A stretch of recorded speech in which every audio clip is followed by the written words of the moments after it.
Halo semuanya, kembali lagi di Monster ID. Hari ini kita bakal recap film bertema dinosaurus lagi nih, yang berjudul Dinosaur Island. Ini merupakan film petualangan yang diproduksi pada tahun 2014. Film ini berfokus pada sebuah pulau di mana pulau tersebut menyimpan berbagai misteri, termasuk masih adanya hewan purba seperti dinosaurus. By the way nih, film ini mendapatkan rating yang jelek cuy. Kalian bisa lihat sendiri di internet buat mastiinnya. Tapi kalau jelek, kenapa gue tetap recap film ini? Karena katanya film ini tuh didaulat sebagai film pertama yang menggambarkan kalau dinosaurus itu memiliki bulu.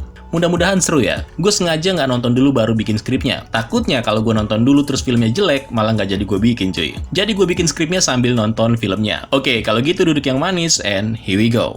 The world needs him.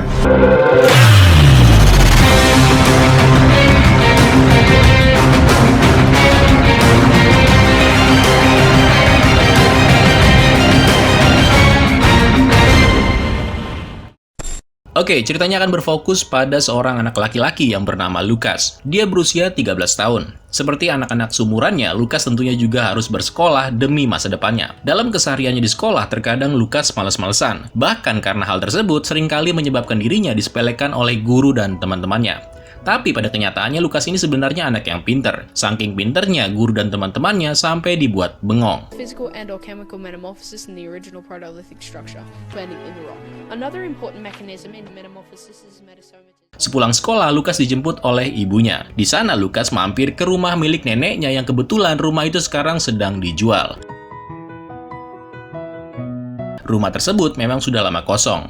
Sang ibu mampir hanya untuk memeriksa sesuatu. Nah, ketika berada di dalam, Lucas masuk ke dalam kamar dan sampai di lemari yang menyimpan banyak buku-buku peninggalan neneknya. Secara nggak sengaja, Lucas menemukan kristal yang tertutup di dalam sebuah kotak. Dan karena penasaran nih, Lucas lalu membawanya. Lucas kemudian tiba di bandara. By the way, Lucas ini memang berencana untuk pergi ke Los Angeles, tempat di mana ayahnya tinggal. Ketika berada di dalam pesawat, dia mengeluarkan dan memindahkan kristal yang dia bawa ke kursi kosong yang ada di sebelahnya. Namun kejadian aneh tiba-tiba terjadi. Mendadak kristal itu seketika bersinar dan langit menjadi gelap. Pesawat tiba-tiba mengalami turbulensi yang sangat hebat dan kemudian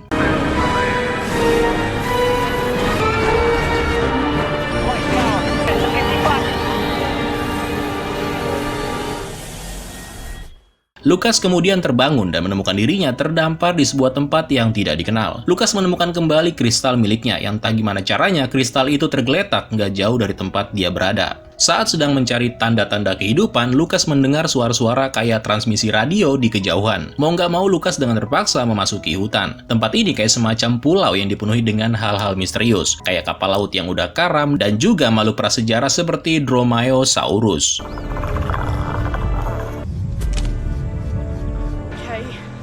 Not good.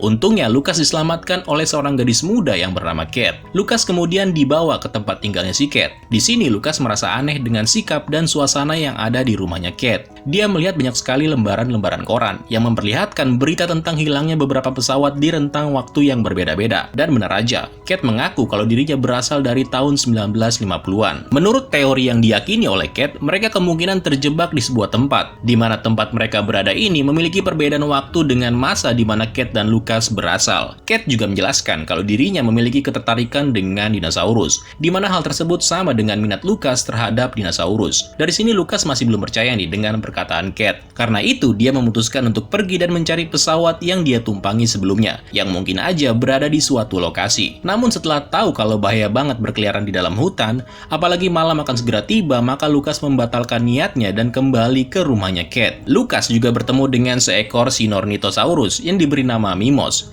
Mimos ini mirip burung beo cuy. Dia mampu menirukan suara apapun yang didengarnya. Selain itu, Kate juga memberikan Lucas buku harian miliknya, yang dia sebut sebagai buku panduan untuk bertahan hidup. Nah, dari buku itu diketahui kalau Kate lahir pada tahun 1940. Kate juga mengaku kalau bulan depan umurnya akan bertambah menjadi 16 tahun. Lucas berasal dari tahun 2014.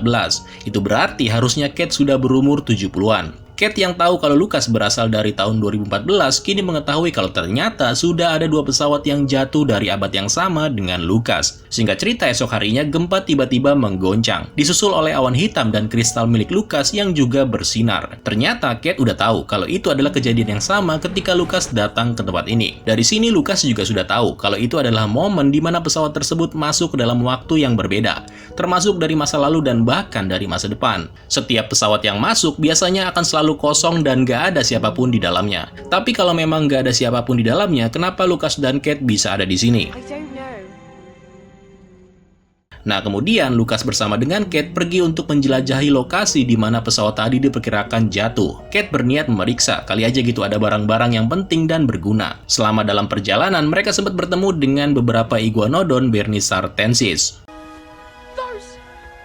Bernisartensis iguanodons. This is incredible! They're my absolute favorite. Like, real! Semua yang ada di pulau ini masuk ke sini melalui kabut misterius. Pesawat, kapal laut, Lucas, Kate, dan bahkan dinosaurusnya juga masuk dari kabut. Semuanya datang secara acak dari berbagai tempat dan waktu.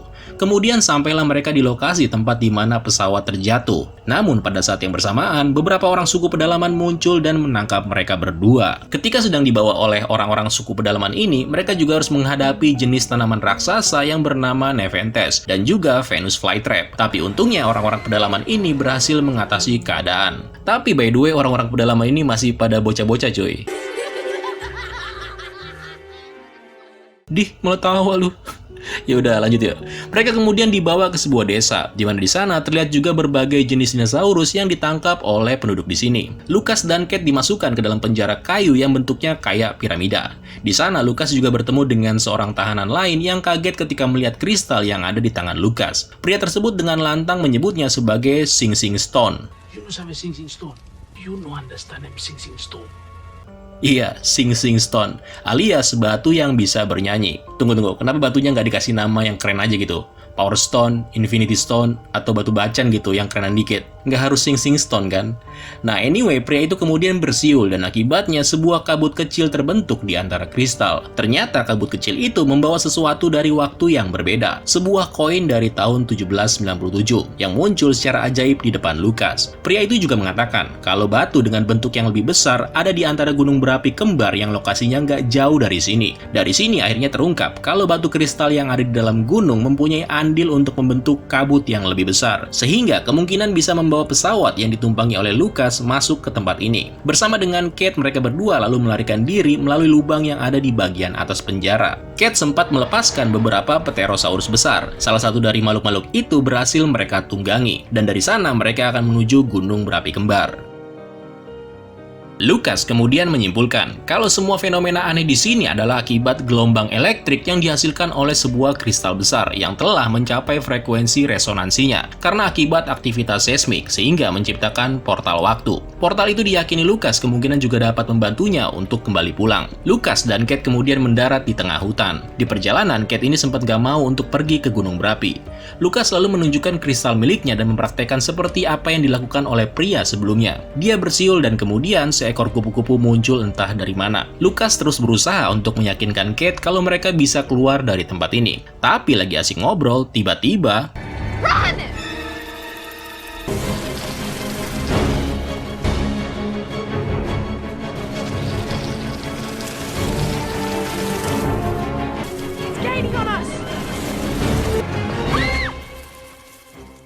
kemudian, entah gimana caranya, Pterosaurus yang tadi mereka tumpangi kemudian muncul dan menyelamatkan mereka. Tapi belum selesai sampai di sini cuy. Mereka juga dikejutkan dengan kemunculan seekor T-Rex yang sedang mencari mangsa.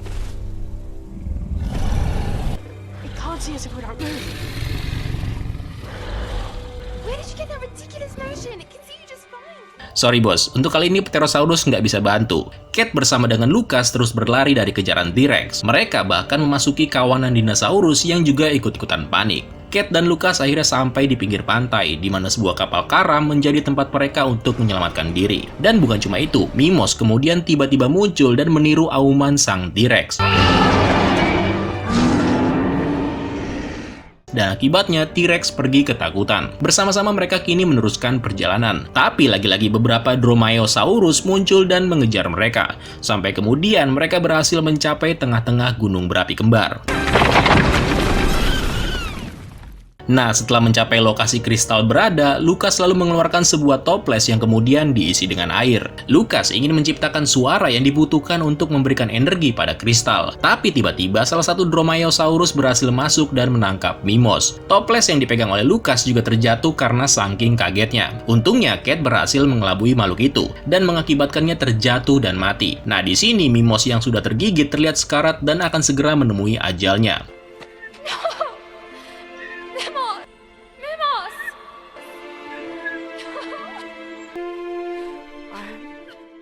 Nah, karena botolnya udah pecah, maka Lucas sudah kehilangan harapannya untuk kembali pulang. Namun, seketika sesuatu yang aneh terjadi. Kristal tiba-tiba menyala dengan terang. Dan bukan cuma itu, Mimos yang tadi udah tepar kini mendadak terbangun. Di luar dugaan, makhluk kecil itu kemudian meniru suara yang dihasilkan dari toples. Dan akibatnya, kristal kini membuat sebuah portal. Sementara Mimos pergi, Lucas meminta Cat untuk memasuki portal bersama dengannya. Tapi Cat mengatakan kalau dia tidak akan kembali tanpa buku hariannya yang tergeletak di antara batuan. Cat bersikeras bahwa tanpa adanya bukti, dunia tidak akan percaya kepadanya tentang apa yang terjadi di pulau ini. Karena itu, Cat kemudian mempersilahkan Lucas untuk masuk lebih dulu ke dalam portal, sementara dia akan menyusul di belakangnya.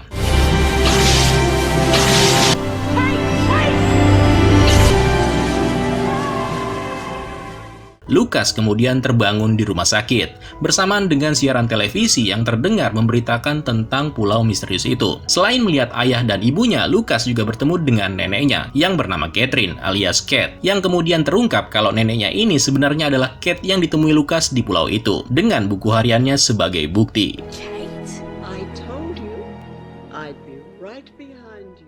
Cat kemudian juga menerima penghargaan Nobel untuk sains dalam hal penemuan-penemuan besar yang diungkapkan melalui tulisannya. Dan tamat cuy. Cepet ya. Well, film ini kalau digarap lebih ekstra lagi kayaknya bisa lebih bagus dari ini. Gua nggak akan mengkritisi kalau untuk bagian itu pastinya banyak banget yang bisa dikritik. Tapi gue mau ambil sisi yang keren-kerennya aja, yaitu filmnya ini masih enak dinikmati, dan nggak ngejelimet lah pokoknya. Karena ini kan film keluarga cuy, dan pastinya harus bisa diterima dengan mudah termasuk untuk anak-anak. Gue suka banget sama dinosaurusnya, termasuk T-Rex dan juga Sinornithosaurus alias Mimos, dimana T-Rexnya kelihatan gahar, dan Mimos terlihat lucu dan menggemaskan. Oke, kalau gitu gue pamit undur diri. Terima kasih sudah menonton video ini sampai habis, dan sampai jumpa di kesempatan selanjutnya. Keren lo semua. Ciao.